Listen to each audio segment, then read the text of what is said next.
I'm cheating today. I'll give you tips on how-tos. Yes, tips on how-tos.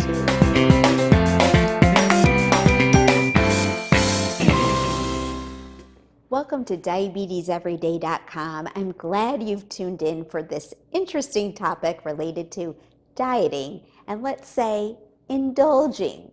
In today's video, I will be focusing on people with diabetes, but stay with me here. Even if you have not been diagnosed with diabetes, this information can be helpful for everyone.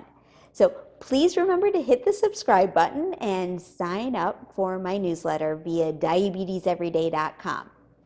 Okay, I hear this term cheat day from my patients often. Cheat day. How do you define cheat day? Is that a day you choose every week, once a month, on your birthday, at holiday time? And which holidays would that be? There can be a lot of holidays depending on how we define holiday.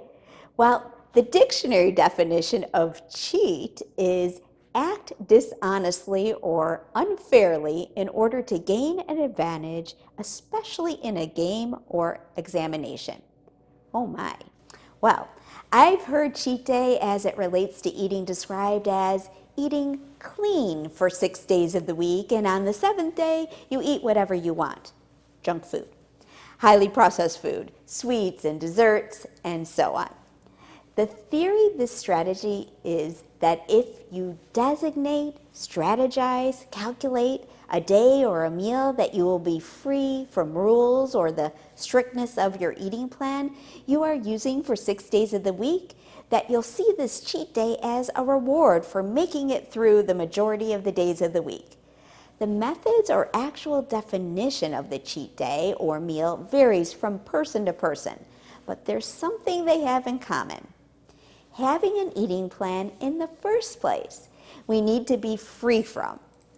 Eating healthy, a healthy diet, cannot be temporary, especially with diabetes. So our eating plan can't be 6 days of misery followed by a day of cheating. You simply can't do that forever. Fortunately, eating healthy most of the time doesn't have to be miserable. All foods can fit. Here are my tips for keeping your health in line, especially while managing diabetes. Tip number 1, say no to riding the roller coaster.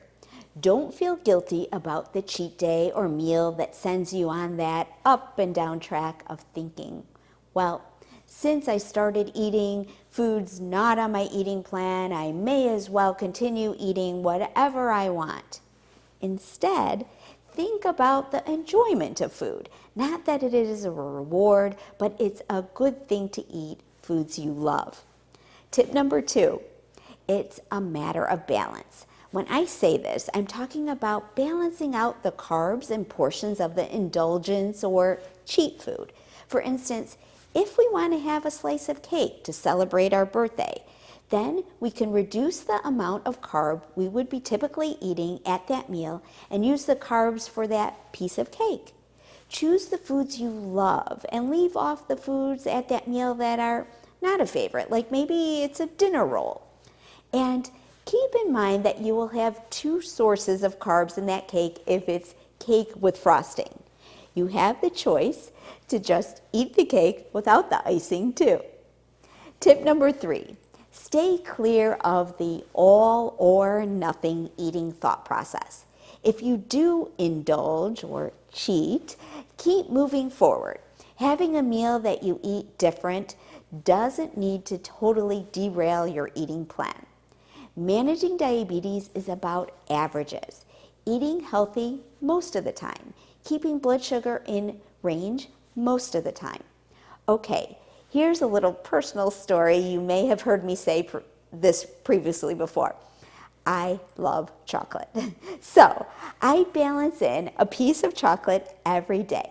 Yes, I do this every day, and it helps me to keep on track for not having these urges to cheat.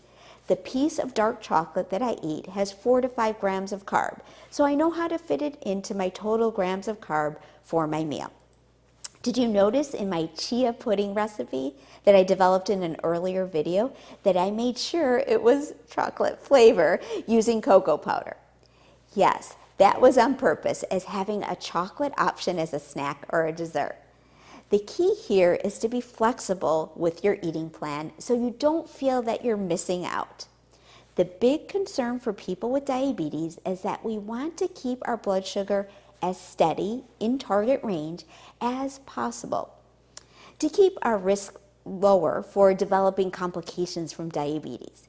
We can do that and fit in foods that we feel like cheating, except it's not. Join me next week and I'll share some more of those cheat-like feeling foods. Until next time, cheers to your health.